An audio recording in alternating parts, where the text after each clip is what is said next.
Hi guys வணக்கம். நான் உங்க நவீன். ஸோ இன்னைக்கு நவீன் மூவி ரிவ்யூஸ்ல பார்க்க போற மூவி இந்தியன் 2. ஸோ இந்தியன் 2 எனக்கு எப்படி இருந்துச்சுன்னா, படம் எனக்கு வந்து ஆவரேஜா தாங்க இருந்துச்சு. ஸோ நான் சங்கர் கிட்ட எனக்கு ரொம்ப பிடிச்சமான விஷயம் என்னன்னா, அந்த பிரம்மாண்டத்துக்கு ஒன்று வச்சிருப்பாரு படத்துல. ஸோ ஓகே, எல்லாம் கூட காசு எல்லாமே பண்ணியிருப்பாங்க தான். பட் என்ன ஒன்று, சங்கரோட படத்துல என்ன இருக்கும்னா, இன்ட்ரெஸ்டிங்கா இருக்கும், காமெடியும் ஃப்ரெஷ்ஷா இருக்கும், அப்புறம் ஸ்க்ரீன் பிளேயும் எங்கேஜிங்கா இருக்கும். ஸோ நல்லா இருக்கும். ஓகே, இது சங்கர் படம்பா. அந்த ஸ்க்ரீன் பிளேவும் அந்த ஸ்டோரியும் நல்லா யூனிக்கா அப்படியே கேட்சியாகவும் அப்புறம் நல்லாவும் இருக்கும். அந்த ஸ்க்ரீன் பிளே பார்க்கறதுக்கு நல்லா என்டர்டெய்னிங்கா இருக்கும். ஸோ இந்தியன் டூல எனக்கு அது சுத்தமா ஒர்க் அவுட்டே ஆகல.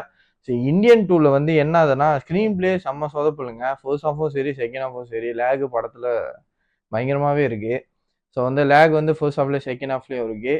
ஸோ படத்தோட பாசிட்டிவான விஷயம் என்னன்னு நான் முதல் சொல்லிடுறேன். ஸோ கமலோட நடிப்பு, அப்புறம் சினிமாட்டோகிராஃபி, எடிட்டிங்கு, ஸோ பண்ணியிருக்கிற அந்த செட் ஒர்க்கு எல்லாமே ரொம்ப பெர்ஃபெக்டா இருந்துச்சு. பட் ஸ்டோரியிலையும் ஸ்க்ரீன் பிளேலையும் இன்னும் கொஞ்சம் நிறைய விஷயங்கள் ஆட் பண்ணியிருந்தா நல்லா இருந்திருக்கும் அப்படின்னு சொல்லி நான் ஃபீல் பண்றேன். அனிருத் மியூசிக்கும் எனக்கு டீசெண்டாக தான் இருந்துச்சு. ஏன்னா மியூசிக் நல்லா இருந்துச்சு. பிஜிஎம் இன்னும் கொஞ்சம் பெட்டரா ஒர்க் பண்ணியிருக்கலாமோ அப்படின்னு நான் ஃபீல் பண்ணேன். அனிருத் டிசப்பாயிண்ட் பண்ண மாட்டாரு. ஆனா இந்த படத்துல எனக்கு கொஞ்சம் டிசப்பாயின்மெண்டா இருந்துச்சு.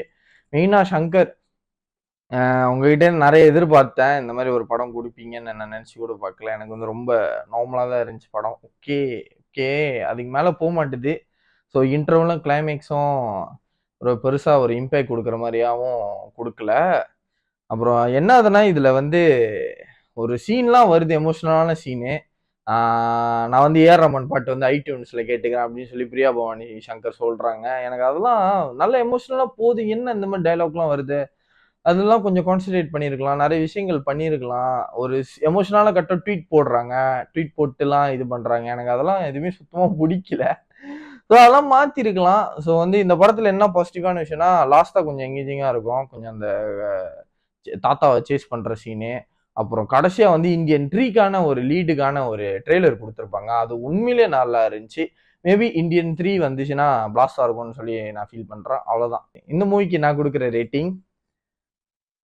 இந்த மூவி அவ்வளவுதாங்க. ஃபர்ஸ்ட் ஹாஃப் செகண்ட் ஹாஃப் லேக்கா தான் இருந்துச்சு. ஏதோ பார்க்கலாம், வாட்சபிள் தான். ஸோ நல்லா எஃபர்ட் பண்ணி ட்ரை பண்ணியிருக்காங்க. அதுக்காக நீங்க எல்லாரும் போய் பார்க்கணும், ஒன் டைம் போய் பார்க்கலாம். மீண்டும் ஒரு வீடியோவில் சந்திக்கிறேன். மறக்காம வீடியோ லைக் பண்ணுங்க, ஷேர் பண்ணுங்க, அப்புறம் சேனலை சப்ஸ்கிரைப் பண்ண மறந்துடாதீங்க. நன்றி, வணக்கம்.